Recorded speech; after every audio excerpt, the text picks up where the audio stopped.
Welcome everyone to the very first episode of Talking Ass. My name's Danny, although some of you may wish to call me Daddy. That's up to you. And I aim to be your strange, sometimes inspiring, usually infuriating companion for years to come. On flights, in your car, or just while walking the dog or washing the dishes. And now here to help me introduce myself and this podcast is a dear friend Kumaran. You used some kind of AI to help draft some questions for me. ChatGPT, yes. Yeah, so we're an official partnership then. And if the podcast is bad, if my questions are bad, you know where to direct the hate mail. Exactly. I'm a little bit disappointed you had to rely on a robot, but it goes with the theme of the next episode, which is an AI chat. We'll shoot with what did the doomsday robot tell you to ask me? This is it's actually a very natural segue because you mentioned the next episodes on AI. What is the theme or the topic of your podcast, Danny? Well, basically, I've had the privilege of knowing very interesting people. I've had some interesting experiences in my life, and we have such awesome conversations where, I don't think I contribute more than the odd dick joke to them, but I always feel like after we leave a pub or a gathering of the boys and girls that some of this should be documented for posterity. Well, like if I die in an unfortunate mechanized dildo accident or something, then at least people will have this sort of catalog of me, this journal of how I thought I was a person who lived here, who was funny, I hope, and sometimes very interesting. I have a curious mind, and I think we'll start from there. The theme will figure itself out. There are certain topics that interest me very much, especially at the moment. For example, I live in a village in England now, but they're guaranteed to be a few episodes about the Middle East. And I have some sources and friends and interviewees who can offer stories from there and angles to that conflict that I don't think even the Western media is getting. So that they should be super interesting. And that conflict, even though I didn't admit it for 10 years, has pretty much lived with me my entire life.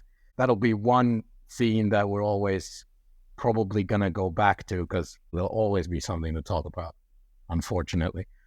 And then we'll throw in some lighter episodes like the intersection of music and culture and history and how music shapes and is shaped by the events around it. Think like Vietnam War and how the movies have a very distinguishable soundtrack and how many of those songs still today would take the listener back to all that upheaval back in the 1960s and 70s. So there'll be some, lighter, I would call those those lighter episodes, even though maybe for some people that's heavy shit.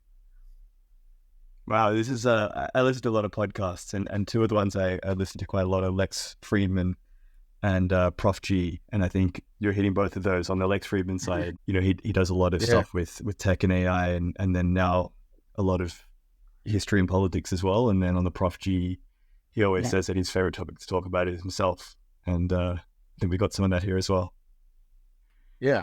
And I'll start this audio only. The practical reason is that I need to get this thing off the ground, so one thing at a time. I understand that for being discovered, etc., YouTube and video more generally is essential. But initially, this is like pretty much just a journal of my existence on this planet, and all the people like you and Kuhn will be coming back for a more interesting topic that's more about him than me. And on a narcissistic level, that means that I'm kind of making myself immortal, right? Without having to actually write a 400-page book or something. So it's a sort of easy and accessible way to make art or to create something that should be cool. If it provides value for the general public, awesome. I will welcome all listeners as new friends, and so will our money guys in the Cayman Islands, right? So when you say you're starting this audio only, is that to imply that at some point in the future you'll have the video, the YouTube alongside it? I haven't quite made up my mind on it. The other point I have is I think we generally spend way too much time staring at screens, and it's so antisocial and unhealthy, and especially if it's just people talking. You could achieve something else with your hands while listening to this rather than staring at my ugly mug or even if my guest might be a little prettier like you. You're a very attractive man. But on the other hand, though, I would like to bring in props and visual aids. I think personally, for the stuff that I know a lot about, I would like the ability to pull up maps. I mean, for international relations, conflicts, whatever, excellent guests are often on podcasts and stuff. They get people who are super experts, but being able to zoom in and out of a map to show the bigger picture and the smaller picture and all the, like, where are the people dying and suffering? And then again, what is the strategic bigger picture? You could do that with some visual aids. And I'd love to, at some point, incorporate that. And those could be sort of specials, right? Like 1.5 hour specials or something. Very nice. I like the idea. And it's cool for listeners who don't know who you are to make up their mind of how you look based on your voice. And it'll become clear to anyone listening to this, even if it's just friends and family, that there are parts of me in my life that even the people who see me almost every day or every week won't have any idea that that's something I did or something I know about or something that I even care or I'm interested about. So I'm a different person, for example, every time I switch a language. I feel like I develop a very different personality in English than in Finnish, for example. So some of this will be very surprising to some of my Finnish relatives. And at the end of the day, obviously, I should have done this 10 years ago. It was such an obvious move for a generalist who's super, I guess, interested and a good talker, struggled to commit to a specialized career. Everything's boring and mundane in the normal world. And I'm incredible at running my mouth. That's my main instrument. So, I mean, better late than never. Let's play some mouth. Right? Very good. So on that note, you said various people, friends and family will also learn different things about Danny. So, I mean, who is Danny? Well, I Googled you earlier today, and the first thing that came up was your elite prospects profile. Which I was expecting LinkedIn. Elite prospects make me sound like I was good at some sport, but I wasn't very good. Yeah, I was a super exciting ice hockey goalie prospect once. We played ice hockey together at Cambridge, and that was a lovely time. But that's 10% of who I am, and even the boys from that team will be super surprised about some of the stuff they'll learn here, hopefully. So who is Danny? As I said, you've mentioned now, you speak Finnish. You've mentioned you have a very strong knowledge of the Middle East, and you played ice hockey at Cambridge. Join the dots for those who don't know who you are. Well, I'd say today I'm like a cosmopolitan Western person. I guess that's where the identity is settled. Live in the UK, father of 1.5, if the dog counts, I guess. And as a young man, made some interesting choices in my life. I've served in 2 different armies, both Finland and Israel. I was never some kind of mercenary, or I never wanted to be a professional soldier or anything like that, but they're both draft armies, so that's what happens. And especially the latter one, probably in recent times, I've become very honest to myself at how much that shaped me and who I am. And especially now, when it's on the news every day, I can't pretend like for 10 years I had no connection to that stuff and just removed myself. Whereas now, I think this podcast will be a great platform for me to explore what all that meant to me as well. But my guests will be people who have a more recent experience. And again, these are some really difficult subjects. And now, if anything upsets people or is just incorrect or stupid or whatever, anyone can send an email to talkingasspodcast@gmail.com. As long as the message is constructive and well argued, we'll address it. And hopefully even on this very podcast. And if it's funny, it'll be read on the show, guaranteed. And I'm always interested in hearing from anyone, including just personal stories. People have already scheduled for the show who have super interesting stories. I'm hopefully a pretty good judge of what's interesting. So if you're invited on here, you could be anyone, and that means you have something interesting to say, or at least your presence inspires me to get the best out of myself. And I think that'll be more valuable than anything. At the end of the day, this is my platform, and a lot of the stuff that I have in my head, I also think I have interesting thoughts, and some of them should be valuable and should be recorded. Because if I don't believe that myself, then what's the point? Why do it at all, right? Mm. I mean, I'm super happy about this. I think for as long as I've known you, I've been suggesting that you would be a fantastic podcast host. Very, very funny guy, one of the funniest people I know, but then also, I think you have strong opinions, but a very impressive ability to see every side of an argument, even the side that you're arguing against, which, it's amazing. And exactly. And even if I don't see the other side of the argument, my point is I'm not interested in shouting matches. Anyone who will be here is a person who will respect the humanity of all other people. And even if they might be opinionated about something, if we're now talking about the more contentious episodes relating to a conflict or other or something like that, or politics or whatever, then they will still be people who I've filtered that I know that they're awesome people, and they just have been shaped by their experience. And again, if you disagree with them, use that email address, talkinguspodcast@gmail.com, and send in some well-argued points, and we'll take it from there. Maybe you'll be on yourself to say what you mean. Fantastic. Right? And then, I mean, I'll try to have initially lots of guests, but they'll also be solo episodes. Like I read something, and I'm inspired by that enough to chat for half an hour. I don't need to necessarily always have someone to riff off of, but it helps.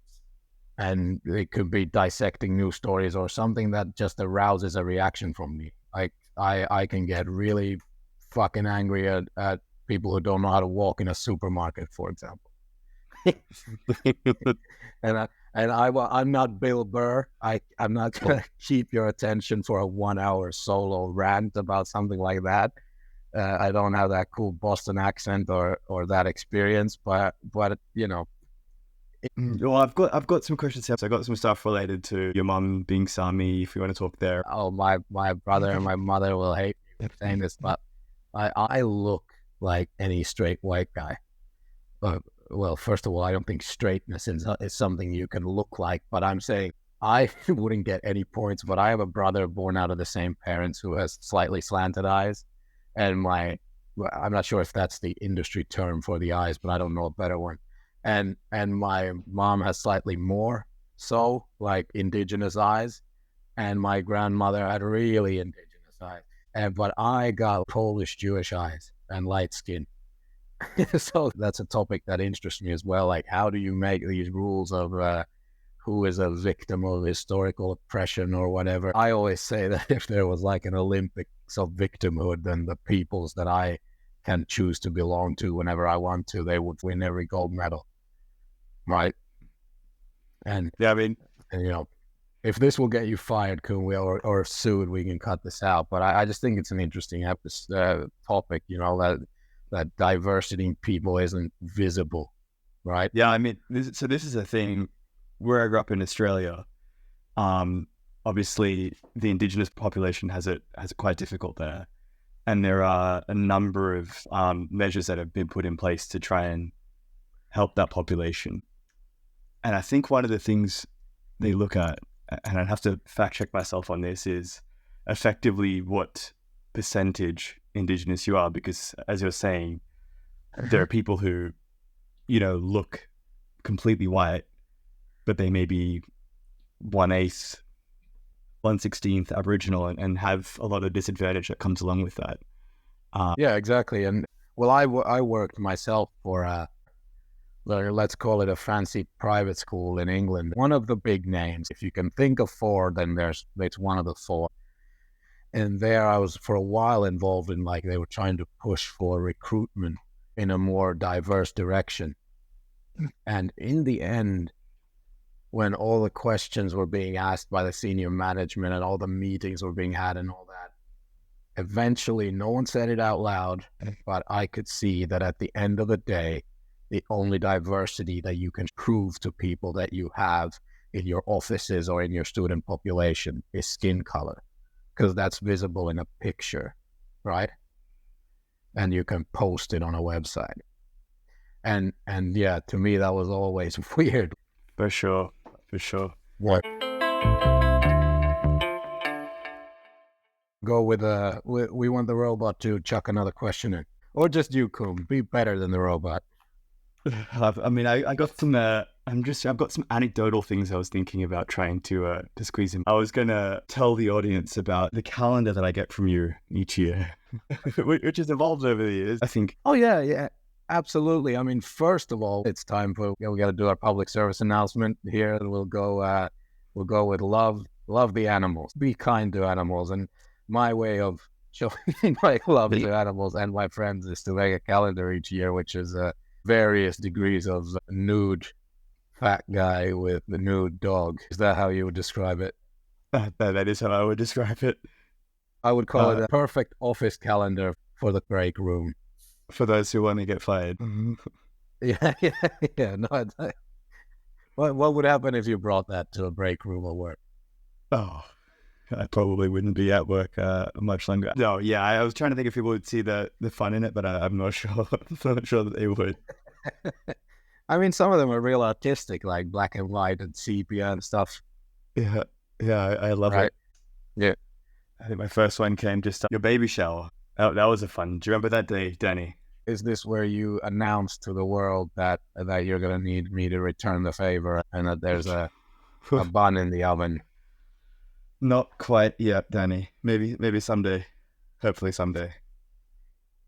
Yeah. If there's any parenting episodes, we're going to go with more in the Bill Simmons style, that there'll be maybe a sort of parent corner style thing at the end of episodes with funny anecdotes, because I don't want to go into that podcasting space that's all about parents and how hard it is and how it's so difficult and how it's life-changing and blah, blah, blah. Everyone's done it. We know, right? Like, just it's enough that you mention it, that you're like a human being who's capable of working hard enough for someone else to be a child-raising person, right? Like, it's not that hard. I mean, it's hard work, but I don't need to be called a hero because I'm doing the minimum, you know? There's got to be some annoyed parents, including the lovely partner, who's not going to like that comment. I remember when at your son, you were saying that, I think at the time, I can't remember how old he was, super young at the time, and he didn't really do that much. And I think you were saying you loved your dog more than your son. Oh, yeah. Well, and I was just being honest, and I think, initially, obviously, I knew that it's a whole different thing, and I'm going to love the baby way more, and now it's not even close. But I'm saying, initially, you get this like cabbage roll from the hospital, and it's just fragile. It drinks milk and poos, and then you spend the rest of the time just being scared over whether he's just going to suddenly stop breathing. And you sort of instinctually love it, but if you have a dog, when you get a baby, you're going to get so much more. The dog is just going to adore you the whole time and play with you. And I don't know what the cutoff time is when it changes, but it's like a good few months in, right? Like a good couple of months in. Just seeing a baby smile at you for the first time is amazing. So anything like that, when that stuff starts happening, it's obviously flipped immediately. You know? Yeah. But yeah, for a while I did say that, and I honestly did believe that. And if my son is listening to this in the year 2047, I'm just gonna say that, it was only a few weeks it was like that. and hopefully you'll have fun designing. What's he gonna be designing right now? I think because he's gonna be artsy, but also a bit sporty. I don't know. He's gonna be running the robot golf league or something for the Saudis. Well, yeah, I know you said you're going to go into AI in a future podcast, but I think to touch on it briefly, 2047, I wonder because I think AI has not gone the way we expected. We've seen a lot of creativity from these large language models. I wonder if being a pro sports person will be the safe choice, because we have like supercomputers that can play chess and go way better than the average human, but people are still interested in watching human sports. And well, I guess, but part of that is because we're interested in the extreme abilities of bodily achievement. But once we start doing microchips in the head and goggles that have your whole life, that you move with your eyes, anything you need to do, you just look in a certain direction and your microchip does it for you. Once we're at that level, then bodily achievement might become very relevant. So it depends, like, with how much do we really value things like sports. And by the way, that'll be another topic. I mean, I love talking about sports. I'd like to talk to our friend Katie about Philadelphia with the background of the Super Bowl. And Philadelphia's in it, and win or lose, it seems like a super interesting city that has some really bad areas where, junkies have flesh-eating bacteria eating away on them, and they're just dying in the streets. Well, then it's such a major city when it comes to American history, and then there's a whole thing about Philadelphia's sports scene. They're apparently the nastiest fans in the world and very aggressive and stuff. Like, all of that will be a fun episode, I think. Yeah, I would love to hear that episode. Been to Philadelphia just once, and I went to a bar to watch an Eagles game, and it was an experience. Yeah. Well, exactly, and she can hopefully do it in an authentic Philly accent as well. I mean, this is exactly what I would like this podcast to become, where the conversations can go in any direction. I have questions in my mind that could go in any direction, and then it'll spiral into some dick jokes, hopefully, right? Or we don't want to exclude anyone, maybe flap jokes as well. So thank you, Koen, for sitting down and helping me get my own thoughts in order, and hopefully everything become clearer as we go along. My voice will develop, my interest will develop, and we will arrive somewhere together. And it'll be a journey that, even if I'm on it alone and no one ever hears this, it'll give something for me. For the end, Koen, your public service announcement to end with, and then I'll do mine. Oh, geez, problems flooded. Well, it can be anything, man. Something Australian. Say something about how to avoid a dangerous animal in Australia. Oh, I'll say, if you get caught in a rip in the beach, swim parallel to the beach. Don't swim towards the shore. Awesome. A mistake I almost made and almost drowned. That's a great public service announcement. One more time, you get caught in a rip, swim where? Parallel to the shore. Don't try and swim back to the shore, because you'll just amazing. You get swept out, panic, and drown. All right. I mean, that's incredible. I didn't know that. And I'll finish with mine. I used to be a bit of a dick about things like this and used to be a bit stiff upper lip and move on. But I recognize life is complicated, and my public service announcement will be that sometimes finding your purpose in this world can be really difficult and a lonely journey. And I'm not saying this is my purpose per se, or that my journey has been particularly lonely. My message is just this to young people, and particularly old people. Do something you enjoy. Don't let life be a succession of boring jobs that lead to chores at home, lead to staring at moronic crap on TV, leading to poor sleep, and all over again the next day. Just let yourself be sad, scared, vulnerable to those who care about you. And we have this one life, and it should be spent having fun and being inspired. And if society around you and jobs and careers, and if it's all just gray and dreary, then find a way to inspire yourself. And maybe you'll find that you might have inspired others along the way. Don't sink down the hole. Not every hole is a goal. The mental health hole is one that we need help digging ourselves out of. And the most important help comes from within. Find it within you to do things you enjoy. Knit a hat, learn a language, read a book, or start a podcast. It's all the same. And talk to your neighbor. Get to know your parents. Or volunteer at a soup kitchen. And just one time, go for a run, maybe where you go so hard that you taste blood and feel like you might die. Unless you're really old, don't do that. Help yourself and help others.